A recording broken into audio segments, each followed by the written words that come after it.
Hello and welcome to episode 23 of Morningwood, Blackwood Podcast. I just want to say thank you to the subscribers. We've got, how many subscribers have we got, Max? 129 at the moment. 129 at the moment, so thank you for subscribing. I've set up a Facebook page, which is the Morningwood Facebook page, and we've had a lot of people following that, so please share. I'd like to thank our sponsors, Academy Talent, a health and social care company down in Bedwas that assists people through care qualifications. So, this gentleman has come in this evening. We've just had a chat now, and for his time this evening, I'm going to get him a box of Daz. We're going to get him some washing powder to wash the kit. I wonder what the fee was. Yeah, we're going to go double. Might get one with like 30% extra from Asda or something. So, great introduction to a great man. I wanted this man on for ages. Terry's not able to be with us tonight. He's down in Cardiff doing another podcast with, I think it's the international team, isn't it, Max? Is he down there with them? So, yeah. But, Roger Moore, right? Roger Moore. He's legend of community game and in Welsh rugby, to be honest, across the board. So, Roger's played over 600 games for Blackwood Stars and scored over 2,000 points for that club. He was director of rugby for Blackwood and also became chairman. And there's a little story, I think, which I'll add to his life, is that he scored 100 runs as a schoolboy. Is that right, Rog? Tell us A long time ago, yeah. Tell us about that before we start. Because I never thought he was a cricketer. I didn't score 100. I scored, I forget what it was, but I went to Christ College Brecon. So Right, okay. I played cricket and rugby at school, obviously. Yeah. And Because I love my yeah, cricket. cricket was probably more suited to cricket really than rugby, to be honest, at the time. But I had a bad injury in my last year of cricket in school, Wow. which stopped me for a season when I was just sort of. That's a weird one, actually, because I played cricket for Kevin Forrest. You never came up to watch I cricket? played for Blackwood. You played for Blackwood? Right. Yeah. We did. I Yeah. didn't expect that one, and I just... In school holidays, I came home and played for Blackwood a few times, and then I played for Blackwood for a season in the seconds. And Right.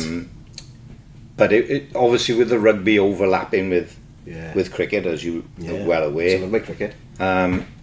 it'd become a bit embarrassing as well when some of the boys come from the rugby to watch the cricket and all the sort of That challenge, isn't it? rigmarole. Yeah. So the cricket died out then. I can never understand with Martin Ebden quickly. He was a Kevin Forrest boy, but he played for Blackwood. Yeah, It was Blackwood, Kevin Forrest yeah, so and so, great. but great cricketer Kevin Martin was. So thanks for coming in, Rog. Thank you. Thank you very much for taking time out to come in and speak to us tonight. It's something I've wanted for a long time, and what you've done in the game is nobody's business. You know, to me, you're the rugby doctor in the community game. You're so well respected. I think I put something on our Facebook page, and I think over 18,000 people viewed it. So, you know, the comments we've had. So, rugby-wise, I want to talk about your rugby life, and we want to jam it into sort of an hour. But Yeah. where did rugby start for you? How did it come into your life? It's a difficult one. First of all, really, I lived in Pontypool as a youngster, and very near the park in Pontypool. So the fun was always going down to the park after school, weekends, and just obviously with Pontypool playing at the park, it started watching Pontypool. And that it grew from there. Because it was a passion for the game, really. That era was obviously Pontypool from early stages of Welsh rugby. They've always been the king, haven't they? And that during that time, I suppose as a kid, they were at their best, were they? Well, I started going, watching really and taking notice. 1962-63 season, and I was when the combined side with Cross Keys played the All Blacks. And they did have a good side at the time, but then as the cycles go, by the sort of mid 60s, it had gone a bit, you know.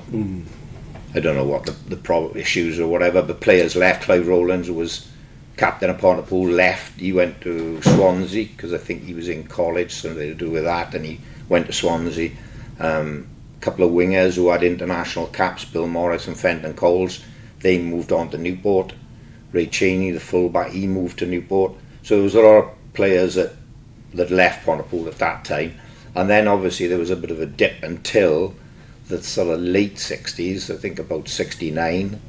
They won the unofficial Western Male Championship. Right. And Ray Prosser had just started to coach. That was my next question. And Terry Cobner was there, Yeah. and a few, and then it grew from there really. And then obviously the Pontypool front row came on, and it grew and grew from there really. So did you know Ray Prosser at all? Did he, Yeah, I met did you Ray know on many occasions really, and unfortunately, you know, his ill health toward the end, you know, in fact, it was quite sad when Pontypool played here at Blackwood, and he was sort of quite ill at the time. He'd lost his car, and I had to walk around Blackwood with him to try to find his car because he'd forgotten where to park Wow, his that was car. that was when Mark Jones was playing for Pontypool then, was it? 2004? It may have been, but Yeah, I spent most of the game. I Wow. didn't see the game. Most of the game was Ray. Just looking after him. Yeah, And that was when he was chairman? I think I was director of rugby then, At the probably time, yeah, at the yeah, time. tremendous. Yeah, because it was quite a long time ago. So rugby, like I said, you started. Was it school who got you into rugby, Rog? Because, you know, for the Well, I knowledge went you- to Christ College Brecon then. In about I can't remember where I went. I started playing under 13, so I had 2 years at under 13s, and then under 14s, 15s, under 16s and seconds, and I was 2 years in the seconds and captain the seconds. Played a few games in the first team, but in the first team at scrum half there was a guy called Joe Davis who went on to be Cambridge Blue, was Wow, well in front of me sort of thing. incredible. So I played mostly second team and captain. I played the odd first team game when he wasn't available or whatever. I didn't know that. So education-wise, did you have to get to a certain level to be there in that No, college? I just did a entrance exam, and my mother and father at the time were working for a local authority, I think, at the time, and had a grant to send me because of and not being able carrying on working for the local authority because Monmouthshire Council at the time they were social workers, both of them at the time. So that's why I went to Christ College. Right, okay. So like when you And left I there, left, yeah. so the youth rugby there, Rog? No, No? to be honest, when I left, there was a naivety about rugby. When you were in Christ College, we didn't play any schools from, well, we played lots of schools when I think back now, but you didn't really know the local landscape of rugby. You didn't really know much about it at all. So when I came back to live in Blackwood, I didn't really know much about rugby at all. Well, you know, who was what, well, or yeah, you that's right. didn't know So like I was brought up with so my I dad. was still and, able yeah. to play. I think I was probably my first year in the Stars, I was still eligible to play youth, I'm pretty sure. And I just, because the Stars were the closest to me, Right. I just That's how went it worked. training over Wow. the Libanus, and That's that how was it it. worked. 'Cause There's I no lived in affiliation Lillian then? No affiliation Road. with the No, club? nothing, Wow. nothing. I just, So- Lillian Road, and I lived there and just went across and So I remember as a Started kid, training. I'll talk about this. Me and Mark Hoskins, he must not be watching this. We were kids and I was mesmerised, absolutely mesmerised. His father was playing second row. We were growing up at young 9, 10-year-olds, and I thought Blackwood Stars was the best thing in the world because the social side of it for a start. We'd go on a Saturday, everybody seemed to be enjoying themselves. Yeah. We'd go back to the Masons or something, and I remember watching you. Everybody talked about Roger Moore, Yeah. right? Part of the Stars. It's Thank true, you. then, you know what I mean? So I remember being up in Blaina, watching you playing in Blaina. I can remember being on the banking. So, you know, to me, that was the Blackwood Stars had something special, and they've still got it. And you built that. So, you know, starting your career with those. I understand a lot of what you say there, Gar, and the enjoyment. And I think I've said this to you before. It's funny that whenever I see somebody from the Stars now that I played with, especially Charlie's old man, and obviously Milo and Yeah. everybody, the first thing we do is laugh when we see each other because I think it's that type Tremendous. of, it creates that type of, Exactly. in the Stars, and it always has done. And I think it still is now. Of course it is. Still And, you know, we go the on same now. tangents here when we're talking, but I think for rugby, you know, that's got to be kept in our game. And trying to influence these young players to enjoy themselves. I'm coaching the youth tonight. I said, just enjoy it. You know, make the most of it. Don't think it's a challenge. Just enjoy. Yeah. So the Stars being, now you would have thought, although you've achieved so much after Blackwood Stars, Yeah. I think that's holding one of the most special times. So Oh yeah, you know, the first few years especially getting to know people as well, you know, because obviously coming from Christ College in I didn't know anybody No. around Blackwood really, no one, and sort of got to know people, got friends, and the rest is history, as they say. Yeah. But not just boys in the Stars, but people who are playing for Flower, people who are playing for Ollybush, people who are playing for Blackwood. Obviously the connection started very much as soon as I started playing for the Stars, you know, the connections with Blackwood and the people in Blackwood. and Owen, obviously, So Yeah. the connections, that was fantastic for me, was connecting with so many people and so quickly as well. Yeah. Leadership I want to talk about. I'm going to talk about leadership, but can you remember any sort of highlights in the Stars when you played through those games? Because you played with Milo how many games? I think you played, you say 500 games together? We must have played... Steve Miles, Miles, what a man. Must be like a bit of a record, world record, I would imagine. Two half-backs played with each other for so long. I always say, people say, who's the best player who played with? I say, well, Steve Miles, obviously. Yeah, who's the best player who played against? Steve Miles in training. Brilliant. Did you have his van the other day? When it was so that goes on, like you said, rugby goes on forever. Yeah. So, any games stick out, Rog? Any games that particularly well, you remember? we always talk about the old game, all this sort of stuff, But one of the things that I always do remember, not specific games as such, but when I watch rugby these days, and I don't know, perhaps even before your time, Gav, as a player, I can't really remember any game where there wasn't a full-on brawl. Yeah.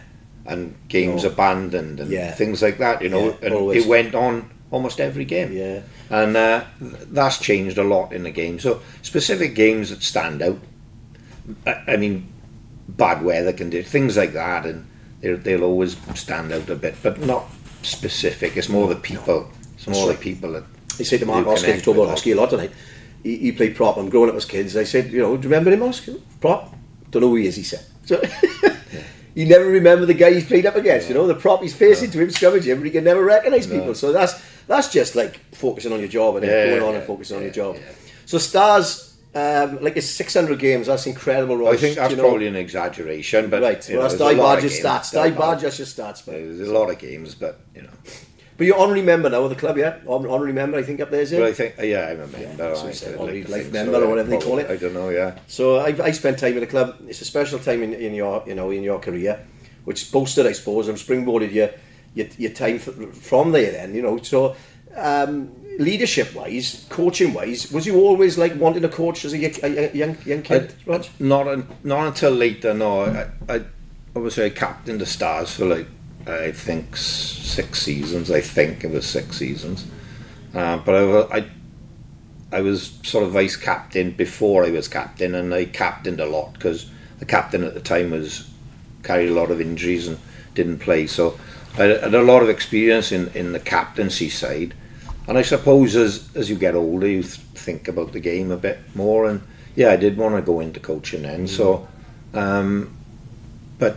Yeah, that was a bit later, very much later. I never had ambition to do it. I fall into you just have that natural ability. And I wanted to learn as well. I've always wanted to, find out about, especially about coaching and sort of where ideas come from and that sort of thing. And at the time, I suppose, everybody knows about it now. All the connections between the NFL, for example, and Australian Rugby Union and Southern Hemisphere Rugby Union and all that, so everybody knows now. But it was quite when I started to investigate a lot of that, it was generally new. And obviously the connections between rugby union and rugby league now is integrated fully now. So coaches are back and forth. But there were times where even when I can remember being in arguments with quite influential rugby union people who thought that rugby league didn't have any part to play in rugby union at all, and very influential people within rugby union.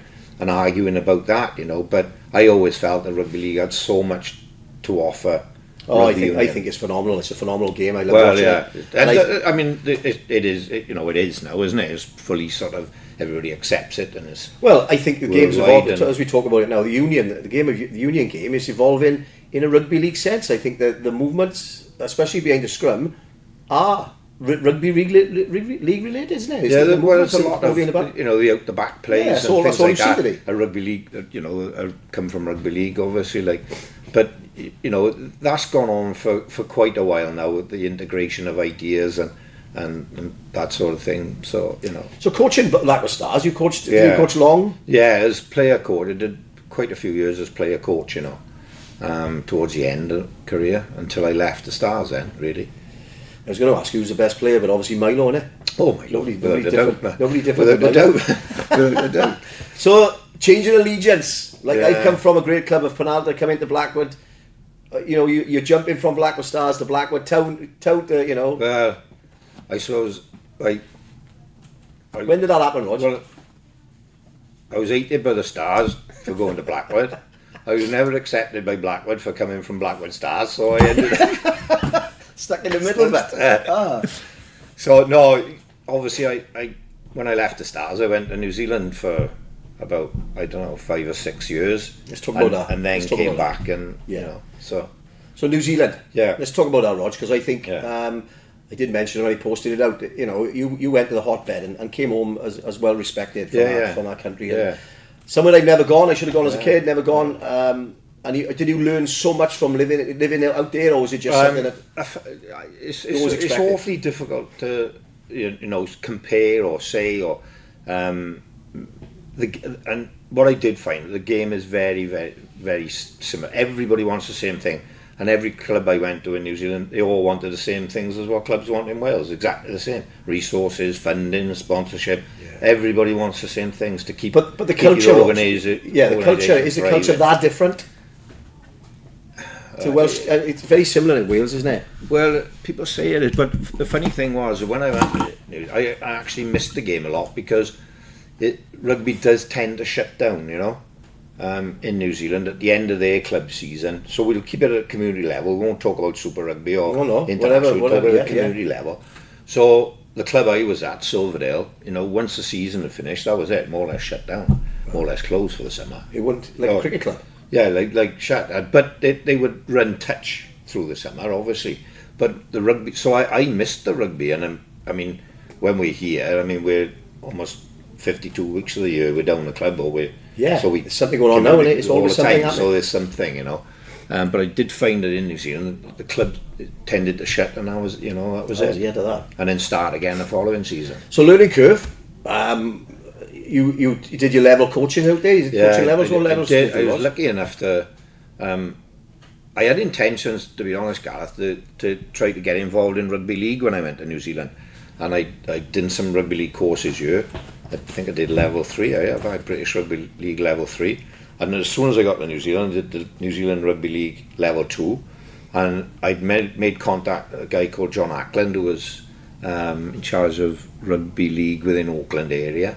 And his name was given to me by a guy called Kevin Tamati, who I'd done courses with, and he gave me a fantastic reference. So that was my intention. But when I got to New Zealand, the union I watched, it was just fantastic. And I got back in what way? Into the first weekend I was there. I'll never forget this. It was a NPC semi-final, I think it was, and Waikato played Otago, and it was quite a build-up to the game. Of one player was just coming back after a 12-month suspension, and his suspension was in the game previous 12 months ago, same teams, and I always remember they interviewed John Mitchell after the game. He was the Waikato captain, and Gareth, his both eyes were pretty much shut. Obviously he'd had knocks pretty much everywhere his face. Like, I couldn't believe it. But the guy interviewing him made no mention about anything like that. It was just about the rugby. Yeah. And I thought to myself, if that had been everything would be about all the drama around his face, but nobody just back focused on the game, say a word about it, just about the game, and that was it. And I thought to myself, bloody hell, and it's different disciplines, isn't it? The disciplines are different, and their focus is different. They're just not massively different, but they just seem to do things right. So in New Zealand, Rog, obviously you tried to get me out as a kid. You took Ewell Jenkins, Tell us about Ewell going out there and what he learned from going out there. Obviously his son's playing for Wales now. Yeah, well, in fact I contacted you and Shane Webley, wasn't it? And but unfortunately you two, for whatever reason, and lacking confidence. Owen had said to me about Howell, and he played 1 year in Bedwas, just come out of youth. So he played his one season in Bedwas, and then obviously he agreed to come out. So got him out, and obviously he played for up until July. I think he came home in the July, and he signed with Llanelli. And his first game against Llanelli, he scored 4 tries. So his career sort of. So without him going out there, do you think he'd been a different? No. I think he was always going to destined to be, right. You know, fantastic rugby player. You know, he was a great rugby player. But I think he came out there and you know, that was it. So I was going to talk about Graham Henry, Rog. Could you tell us about what happened there? Because Graham already came over. I think, do you have a hand in, or do you have information? No. I knew that the Welsh Rugby Union were looking for. They were desperate for a backs guru, you know, and there was a guy called Bruce Robertson in New Zealand who was recognised as a backs guru, and they were desperate to try to get Bruce Robertson, but Bruce Robertson wasn't really a team coach. He was an organizer of courses and set up programs and that sort of thing. And in some conversations I just mentioned about Graham Henry being the Auckland coach, and this was before Super Rugby and everything. And it asked me, because I was doing a little bit of work then with a company in New Zealand that were getting players, like an agency, and they asked me to find out about Graham Henry, which I did. Wow. And unbelievable. I got the facts in the house, and it was funny because when I reported back and said how much, because it was like £250,000, how much he was looking for, the words they said, well, we can't do that because the head coach is only on X amount, we can't. Yeah.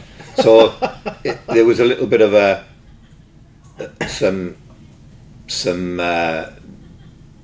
of Kevin Bowring stayed and carried on, and then there was a little bit of a time gap, and then obviously Bowring finished and Graham Henry was brought in. Graham Henry.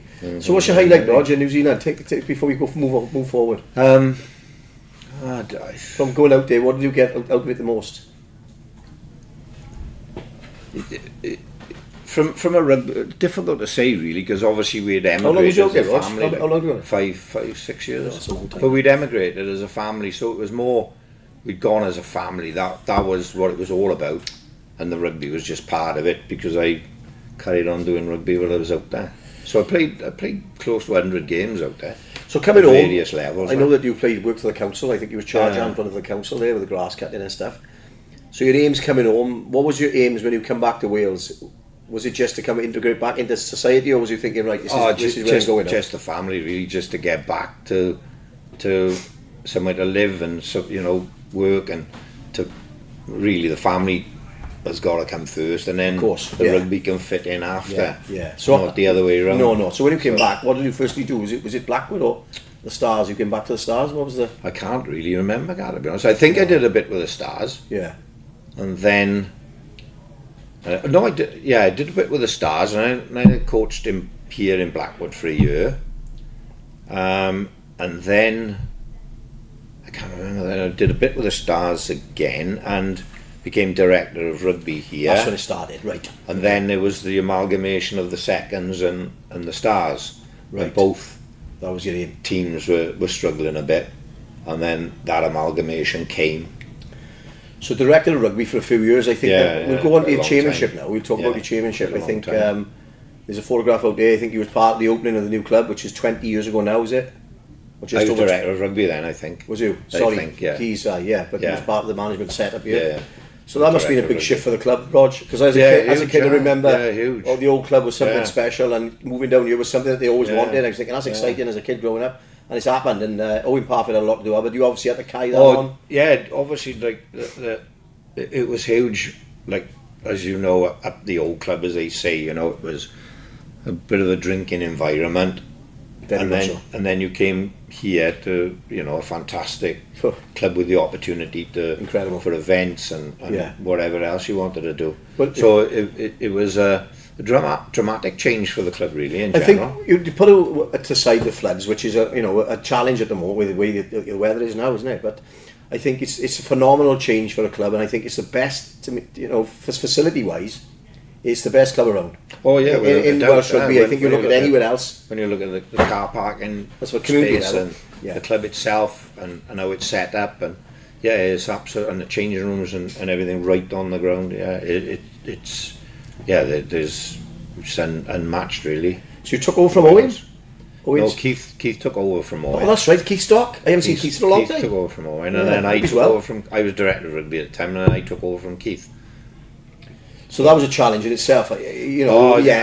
And for me personally, not really being a committee person, and especially admin, as you know, my admin isn't the best. No, that's right, guy. Went to Christ College, right? They're not the best. so,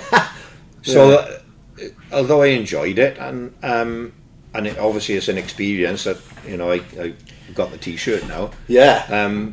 But being away from the rugby, really, that was a little bit of a wrench, but tough. It's something I've always got to keep connected with the game. I'm new. What's your most rewarding achievement being a chairman? What changes did you make, Rog, within the club that you're still here now, I suppose? Yeah, I suppose it was. I suppose the difficult period obviously was the club or the team itself going through some difficult periods, and going through a difficult time. But when I think back now of what's happened in other clubs who've been in lost a few games and lost a few players, but haven't been able to keep it going and have to drop, like Glenavon, for example, and a few other clubs that it's happened to. Yeah. I think back then of some difficult times personally for me as chairman, and then I think to myself now, I think it's amazing that we were able to keep it all going and keep it, that's right, and keep at a certain level, which we didn't quite drop below, and now we've been able to come back and stronger and hopefully move on. I was talking to Richard Powell today about Blaenau, and it's no criticism of Blaenau because of perhaps the catchment area and the way the club is run, but they've gone up into the championship now, and they've got a minimal kids, mini and junior section, and I think that's what we got you. I think you've got it's a tough little gig.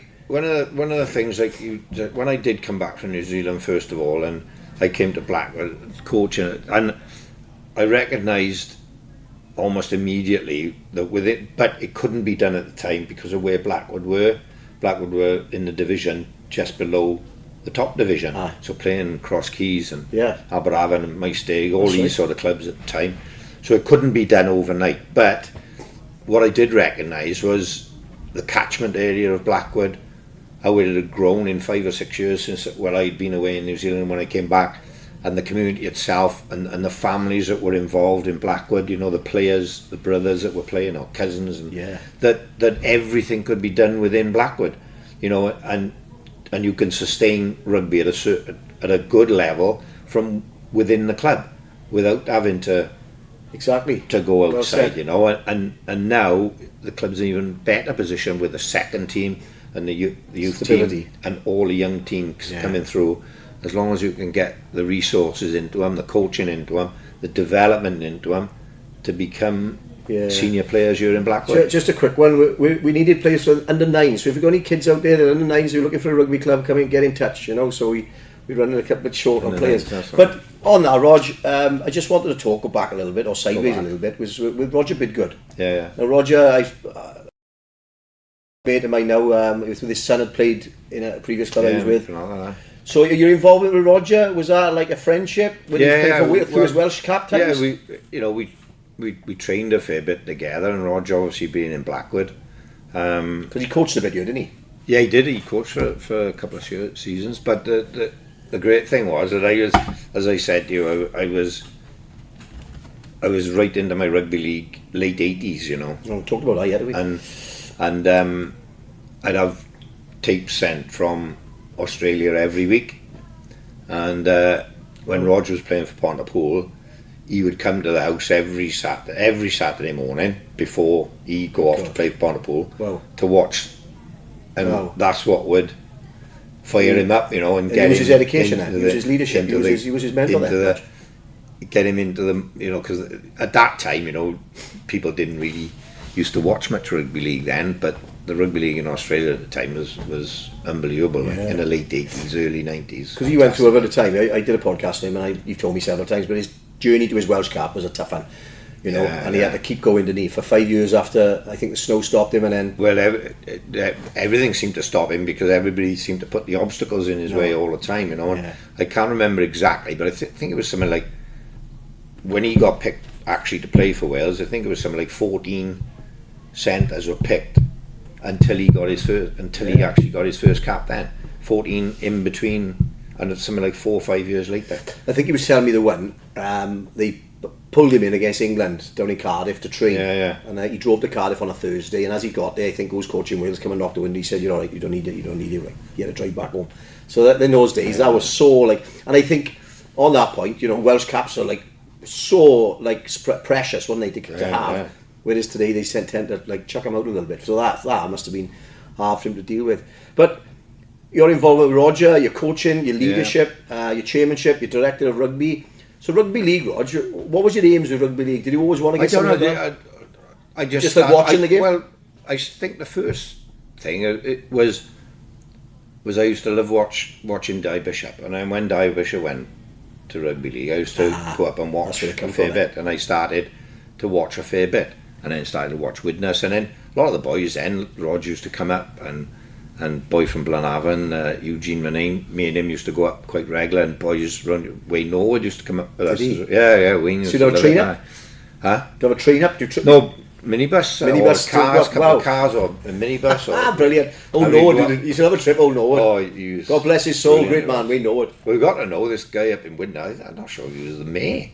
And he passed away, unfortunately, but of course Wayne organised the trip to go to the funeral, so we actually went to the trip for that as well. So at the time it was social, and obviously I was getting, you know, enjoying and I did the coaching courses up north. I went up north on my own up to Warrington one year. So you're fully educated as a rugby league coach as well? Yeah. Unbelievable. Yeah. Amazing. Up to, I think, level 3 here in Britain and level 2 in New Zealand. But it was only really to get more of an angle on rugby union. It want to get into rugby league as such. No, but that's your rugby knowledge, see, Roger. That's your rugby knowledge where you're looking at a little bit of You could see that rugby league could influence rugby union from even back then. But everybody when it started, it was all about defence really, how rugby league defended and all that sort of thing, and the drills, whatever they used to do. But now it's developed into the attack as well, and the kick-in game, and it's almost become, I'm not saying the same game because it's not the same game, but there's so much now is the same in terms of attack as well as defence really. So touching on rugby league, Mark Jones, right, played for Hull. I don't know if it was LKR, was it? Big Mark? Hull. God bless his soul. Hull. And he was telling me he splits houses up. Is that right? Splits houses up. He said it's like a river running through Hull. And they split the house up from LKR to Hull. Kingston Road. Going back to that, saying about Hull, and you know, for me as well, it was amazing that the amount of Welsh players who went north and who were successful and who played to test match level and with no background in rugby league. And in fact, in Hull, there's a guy, I don't know, you might have heard of him, called Clive Sullivan. Right. And he played for both Hull and Hull KR. Yes, I seen a programme on that, actually, a documentary on him. Unbelievable. Yeah. Scored. Isn't he from Cardiff? Yeah, from Cardiff. That's right, one of the first that went up there. Yeah, and played between the two clubs, played close to 400 games between the two clubs, 200 and odd in Hull, I think, 100 and odd in LKR, and scored like almost a try a game, not quite a try a game, and played for Great Britain. First player, black player, to actually be captain of any professional team in the UK ever. And, unbelievable. And from Cardiff, with no background of rugby league whatsoever. I think they were saying, wasn't it? I think when he was in Wales, he wasn't wanted in Wales. He went into the army, he did, and so he played. He did play union in the army, but in Hull then, what connects Hull to LKR, each side, east and west of the city or whatever it is, or north and south, I don't know, there's the Clive Sullivan Way. Right. Which was that's what they've done. I seen it named on the, in his... It was on, yeah, I seen it on the news or something. And when you that's consider phenomenal, like other players such as David Watkins and Billy Boston, all these players who went north, as they used to say, with no background of rugby league, but became Hall of Famers. Yeah. Lewis Jones, it's incredible. Rugby league and rugby union. Yeah, it is. I like rugby union obviously, but I like watching it. It's a tremendous game to watch, and what the way they run it. When you talk about the laws of the game, the TMOs. Yeah. You know, it's come from rugby league, isn't it? Yeah. You know, they were always first to invent something. Well, what I always enjoyed about rugby league was how quick, not quick as such, but how they were able to change. Like the 10-metre rule, for example, used to be 5. Yeah. So they pushed it back to 10 to open the game up. So then they switched from being a winter game to a summer game. Yeah.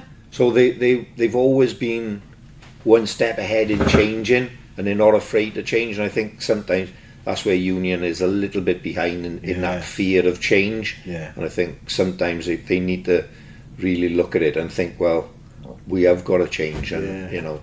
Changing from winter to summer was virtually. And then you've got a situation like now. Changing. You know, it's a struggle. I mean, a lot of like community clubs in rugby league struggle to water a field, wouldn't they? Yeah, but that type of thing. A lot of the it's so hard, isn't it? A lot of the amateur rugby league up north is played in the winter. It's not played in the summer. It's played in the winter. So, but yeah, it's a tough one. But when I go back to your questions around rugby league, when I went to New Zealand and had that sort of thinking I'll get involved in rugby league, but I watched rugby league a fair bit out there as well, and it didn't strike me like the union. No. And obviously the better players, with all due respect, were playing union at the time, and no doubt about that, especially in New Zealand. And I just got back into the rugby then and went to join the club then. So, and that was it. Before we finish, Rog, yeah, I just want your views on the game itself right now and what you've learnt over the years. How you think the regional system should work? Oh, go on. You know, I'll just cap it off a little bit because you've got so much knowledge and you know the conversations we've had. Well, I think what do you think should my own personal should change for my own personal, just me personally. And I love club rugby. I love club rugby. So do I. I love the volatile atmosphere it created. You know, incredible. Between whatever club, whatever level it was as well. The crowds. So you could have your Pontypool and Newports. And then you could have your Blackwood and Oakdales, you could have your Blackwood Stars and Flower. And it's still the same magnitude, wouldn't it? And yeah, it would be exactly the same, and the rivalry that it creates. So I'm disappointed and upset that the way everything's been created has taken away that rivalry, and that's what I know. It's almost like as if you can't go back. I totally understand that, but one of the things I would have loved to have possibly seen it is the development of players being done through clubs rather than regions. So I would have loved to have seen, for example, in Super Rugby Cymru, as they call it now, with the 10 teams, I would love to have seen Ebbw for example, Newport and Pontypool. We talk about the Dragon area because that's what we know. Pontypool, Ebbw, Newport running under 18s, under 20s and a first team. So the development is realistic, because if you select guys from, for example, Blackwood or Newbridge at under 16s to go into the Dragons, the reality is they go into the Dragons at under 16 and the only jumper then is the Dragons jumper, when I just think if there was a jumper in between to get to first,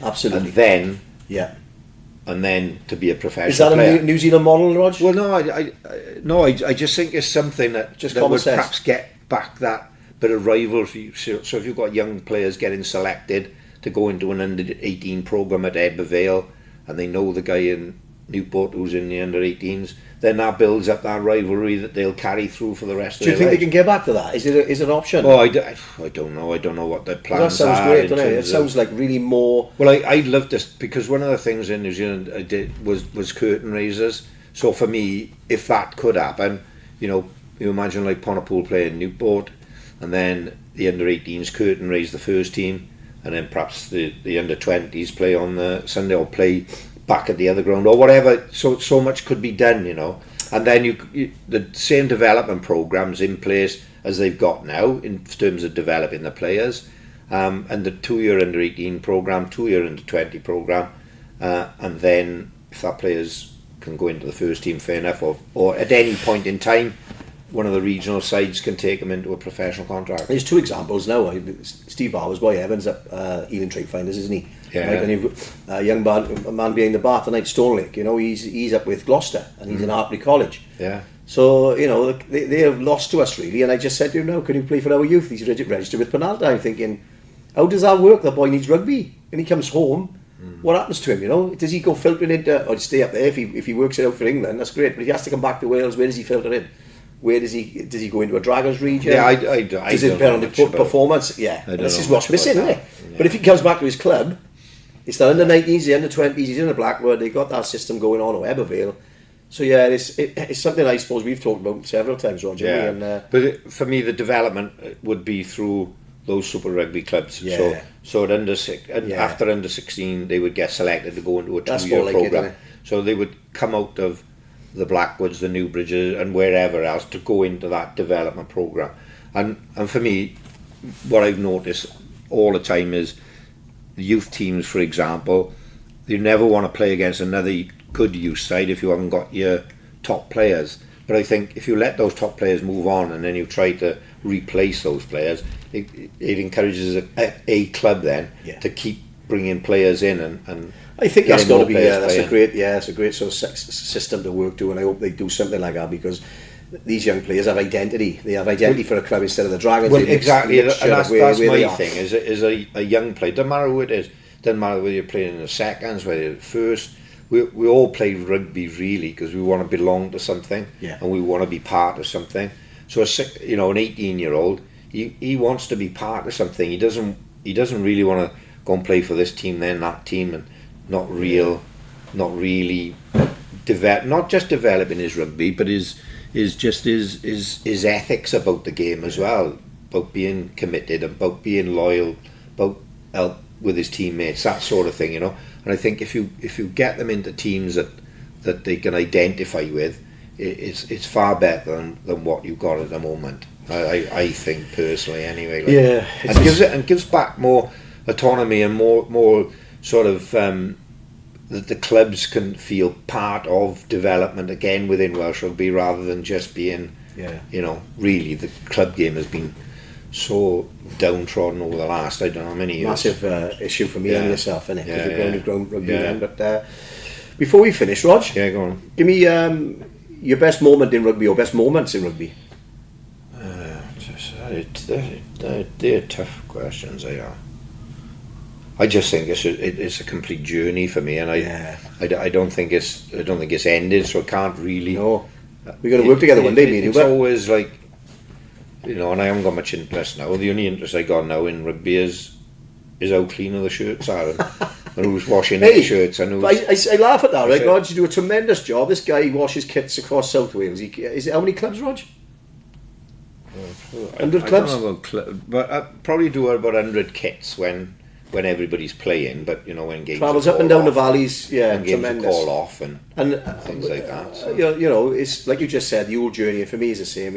I love the game, but for what you've done in the game, Rog, to me you're a legend of the game, and you're so well respected. Okay. You're so knowledgeable, and that isn't over yet. Like I said, I think my it's role here now at the moment, I'm going to be tapping you up all the time. It's never over. It's just and even now at my age now, I still love the game and still feel I want to learn about the game and find out what's going on in South Africa, what's going on in Japan and America. They are sort of developing as well. So I never switch off. In terms of finding out what I can find out about the game. You're a rugby doctor, but as they call it, the rugby doctor. It's but like that. When you ask me about the best, I honestly couldn't. No. But I think it's about the people I've met. That's for me. That's what it's all about. Is the people I've met from day one, really, in rugby. And who's the most influential person you've met through the game? But most probably, what everybody would know. New Zealand? Somebody in New Zealand? So many? Again, that's a tough one again. I couldn't really say. Like everybody has a. I like to take a little bit off everybody. I like to be influenced by everybody, not just good way to think. Good way to it's everybody's got so much to offer, and never shut off in terms of what anybody says, Just that's right. Soak it up like a sponge, like a sponge. Yeah. But I so much respect for you, and I'll carry on trying to get knowledge out of you. You're the doctor to me, my friend, and thank you very much for coming in tonight. And good luck in whatever you do next. Thank you, Gareth. Well, I just obviously thanks for asking me on, Gar, and obviously thanks for the comments that people took time thank out you very much for them to pass on. As people know, I don't do any social media whatsoever. I don't do email, nothing. Nothing wrong with that. I not really. So I do thank everybody who gave you information and put such nice things as well. Very humbling, to be honest. That's right. Wonderful. And well deserved. Yeah. Thank you, Rog. Cheers, guys. Look after yourself, bud. Thank you very much. Thank you.